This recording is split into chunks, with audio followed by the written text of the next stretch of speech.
Garden में क्यों फेंका हुआ है, और वो भी काला धागा बांध के?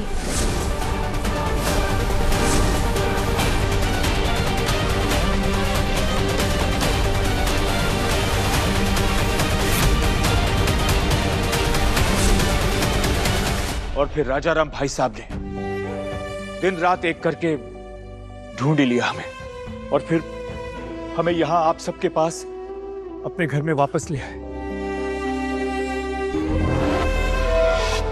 पहले जो भी बर्ताव रहा हमारा आपके साथ, उसके लिए बहुत शर्मिंदा है हम। बस हाथ जोड़ के माफी मांग सकते हैं आपसे भाई साहब। बस एक बार हमें माफ कर दीजिए, अपने समधी को एक बार माफ कर दीजिए। अरे भाई साहब, परिवार में प्यार और तकरार तो चलता ही रहता है, लेकिन रिश्ते में माफी मांगना वो भी बहुत बड़ा बड़प्पन है।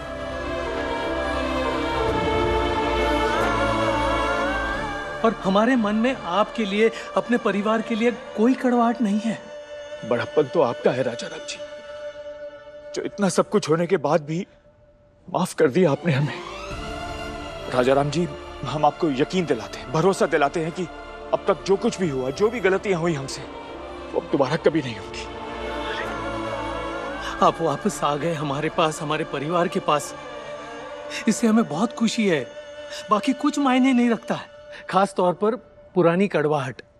अब समय है नई यादें बनाने का। सही कह रहे हैं आप, बहुत आभारी हैं आपके। आरोही को पूरा विश्वास था कि आप एक न एक दिन लौट आएंगे। वो हमें उम्मीद रखने को कहती रही, पर हम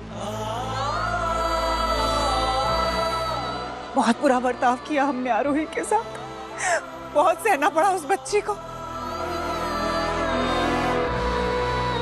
अभी तक गई नहीं तुम परिणीता?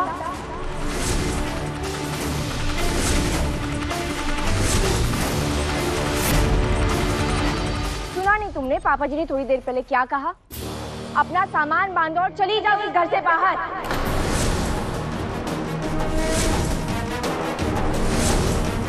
या तुम इंतजार कर रही थी कि मैं आऊं और आके तुम्हारा सच सबके सामने दिखाऊं? अच्छा होता तुम चुपचाप चली गई होती। अब सबूत के साथ तुम्हारा सच सबके सामने लाऊं।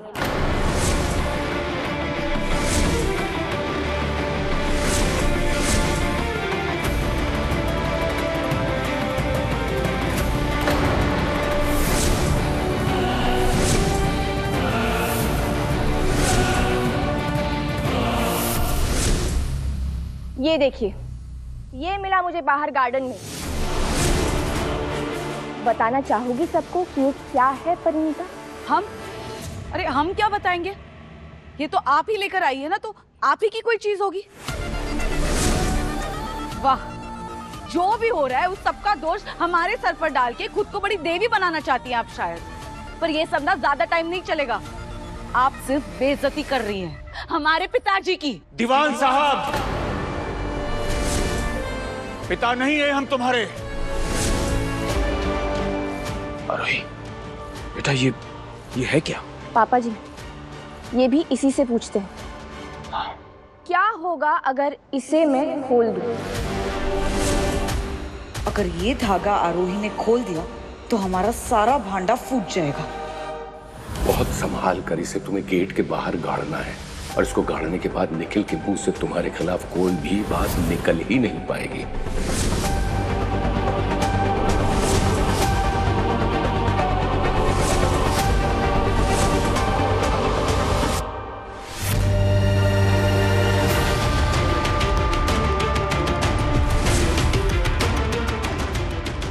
क्या हुआ? निखिल बेटा, क्या हुआ? बैठ, बैठ यहाँ, बैठ। क्या हो रहा है तुझे?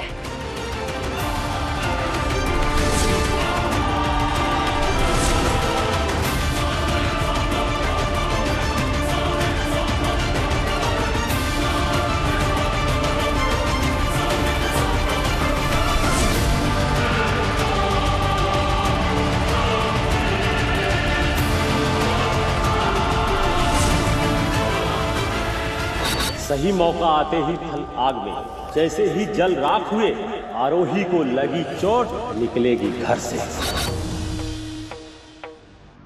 ये सबके पीछे, और इस दीवान हाउस में जो कुछ भी गलत हो रहा है उसके पीछे ये है। जिस बाबा को इसका बाप इस घर में लेकर आया था, उसके साथ मिलकर ये दोनों यहां ड्रामा कर रहे हैं। जब इसका सच मेरे सामने आया तो इसने मुझे मारने की कोशिश की और धमकी दी कि मम्मी और अभिषेक को नुकसान पहुंचाऊंगी।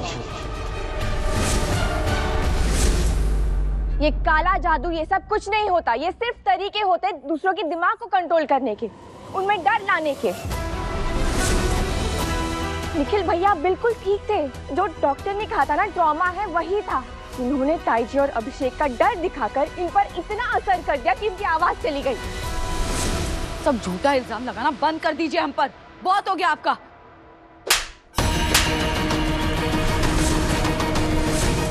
चुप, बिल्कुल चुप, एक शब्द और नहीं। पर हमारी बात तो सुना नहीं? क्या कहा इन्होंने? बिल्कुल चुप। तुमने इस घर के हर सदस्य को नुकसान पहुंचाने की कोशिश की है, उसकी सजा तो तुम्हें मिलेगी। लेकिन वो सजा क्या होगी, इसका निर्णय इस घर की महिलाएं करेंगी।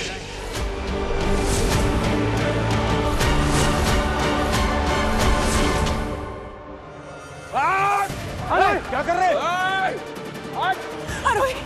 घनश्याम जी छोड़िए उसे। दूर रहे वरना गला रेत दूंगा, बता दे रहा हूं।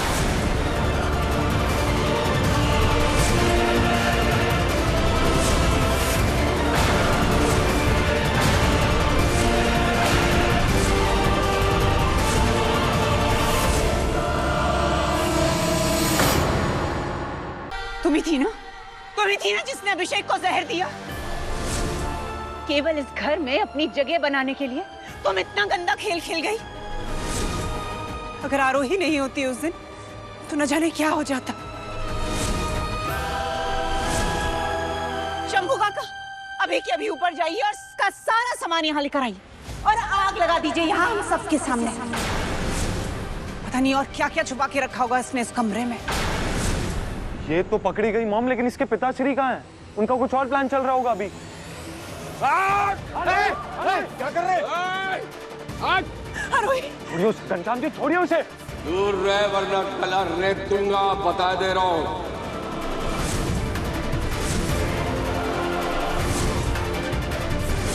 सुना है बड़ा हिसाब किताब चल रहा है बड़े साहब की कोठी में। पापों का हिसाब चल रहा है और प्रायश्चित का हिसाब चल रहा है। लेकिन इस हिसाब किताब के बीच में हमारा और हमारी बिटिया का कहीं जिक्र तक नहीं है। लेकिन आप तो भूल ही गए थे कि कोई बिटिया पीहर में बैठ के इंतजार कर रही है कि कब अभिषेक बाबू आएंगे और उसको लिवा के ले जाएंगे अपने घर की बहू बना के। पर आपको तो बहू नहीं जमीन चाहिए थी, जो आपने हड़प ली और भूल गए। अब हम याद दिलाएंगे तुम्हारी एक एक बात और हिसाब करेंगे तुम्हारे एक एक पाप का। अभी के अभी होगा अभिषेक बाबू के साथ हमारी बिटिया का ब्याह। नहीं करूंगा मैं ये शादी, चाहे कुछ भी हो जाए। नहीं घनश्याम जी, छोड़िए उसे। एक भी खरोंच आई ना आरोही को तो छोड़ूंगा नहीं आपको, चीर दूंगा चाकू से। 1000 मौत मरने के लिए तैयार है ये बाप अपनी बेटी की खातिर, अपनी बेटी का हक दिलवाने के लिए और उसकी मांग में सिंदूर देखने की खातिर। बिटिया जा जल्दी से आग का इंतजाम कर, आज तेरा ब्याह है। अरे जा बेटा जल्दी कर। हाँ बाबा, जाती हूँ। काट के रख दूंगा गर्दन तेरी। चुप।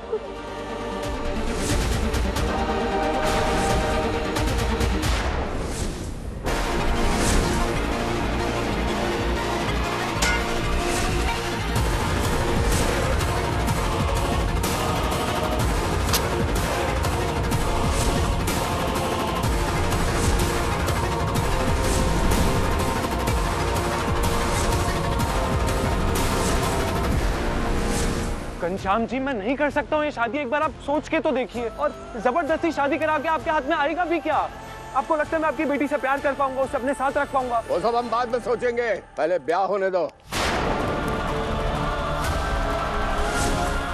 दिन रात हमने अपनी बेटिया की आंखों में आंसू देखे हैं, उसको रोते देखा है। आज हम चाहते हैं कि उसके चेहरे पे खुशियां ही खुशियां आए। शादी तो तुमको करनी ही होगी। काय का इंसाफ? आप अपने बेटी से बहुत प्यार करते हैं, उसकी खुशी के लिए आप अपनी मुश्किलें बढ़ा रहे हैं, लेकिन उसी खुशी के लिए किसी बाप के आंखों में आंसू नहीं ला रहे, किसी बेटी को रुला नहीं रहे। ये काय का इंसाफ है? छोड़िए उसे। अरे बहुत बढ़िया नौटंकी किए हो तुम राजा राम, मगर आज ये घनश्याम किसी की बातों में नहीं आने वाला। आज बात होगी तो सिर्फ हमारी बिटिया के हक की। गठबंधन बना अपने दुपट्टे से और मोबाइल चालू कर, मंत्रोच्चारण चल जल्दी कर। रुको घनश्याम, तुम्हारे गुनहगार हम हैं। हमने तुम्हारी वो जमीन छीनी थी, हम उस जमीन की पूरी कीमत, यहाँ तक कि वो जमीन भी तुम्हें इसी वक्त दे देते हैं। और उसके बावजूद भी अगर तुम्हें किसी को सजा देनी है तो हमें दो, लेकिन हमारे बच्चों की जिंदगी के साथ मत खेलो। तुम्हारे इस खेल में 3-3 जिंदगियां बर्बाद हो जाएंगी घनश्याम, अभिषेक की, आरोही की और तुम्हारी अपनी बेटी परिणीता की भी। बड़े साहब हमेशा धंधे की ही बात करते हो। ठीक है, करते हैं हम, पहले जरा ब्याह हो जाने दो और आपको भी हमारी सारी शर्तें माननी पड़ेंगी। ठीक है घनश्याम, क्या क्या चाहिए तुम्हें? आपका पैसा, जमीन, रुतबा कुछ भी नहीं चाहिए हमें। देना है तो हमारी बिटिया के वो आंसू वापस कर दे और वो साल जो उसने जिंदगी के बर्बाद किए अभिषेक के इंतजार में, वो समय वापस कर दे। गांव वालों को बता के आप नहीं आए थे, आपकी गलती थी और मजाक बना हमारी बिटिया का। तो क्या उसके लिए आप लोगों की जिंदगी के साथ खिलवाड़ करेंगे? अभिषेक की जान लेने की कोशिश की, आरोही की जिंदगी भी जाते जाते बची और निखिल, उसकी तो बेचारी की आवाज ही चली गई थी। ये सब ठीक कर रहे हैं आप? जिस दिन से आप और आपकी बेटी के मनहूस कदम इस घर में पड़े हैं, उस दिन से हम में से कोई चैन से नहीं जी पाया। क्या आप लौटा सकते हैं वो तकलीफ, वो दुख जो आपने हम सबको दिया? नहीं ना, तो हम भी नहीं लौटा सकते वो साथ। बिटिया इन लोगों की बात मत सुन, अभी जो मैंने कहा है वो कर, चल जल्दी कर। अभिषेक तुम मेरी चिंता मत करो, मैं मर भी जाऊँ तो कोई बात नहीं, पर तुम इन बाप बेटी के साथ उलझाना मत अपनी लाइफ को। ये बर्बाद कर देंगे हर चीज, इनमें उलझना मत।